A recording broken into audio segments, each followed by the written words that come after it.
Mama, kile chombo nilichokuambia nimekutafutia chombo, piskali, mrembo, ndio huyo hapa sasa. Umeona alipo beauty. Umeletea cheupe. Mwanangu. Asante sana mama, nashukuru. Kwanza mama, yeye nakwambia, mimi mkwe wako kwanza. Yaani mko umepata mama yangu. Cha kwanza mimi ni mpole, mtaratibu, mtanashati. Alafu isoshe mamangu, hii nyumba nitaichangamsha. Kama imekuwa kwa nyumba nakwambia nitaichangamsha hii nyumba mpaka basi. Alafu kingine mama yangu, yani utanipenda bure mimi mkweo. Kwanza kwa nilikotoka nje na mama hakuna chochote kitu nile. Maana tumbo langu naona kama linanikoroga munjani, yani sielewi. Kumbe kuna jungula ukoko. Iko kwa jungula lini kwanza ukoko? La juzi na jana la leo. Yaani nakwambia mama yangu.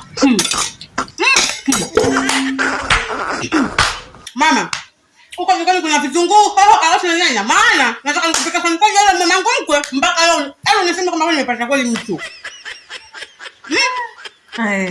Ngoja mimi naondoka kama vipi mimi. Mwanangu, huu ni mkwe au ni nani? Sielewi. Watu wapo kazini.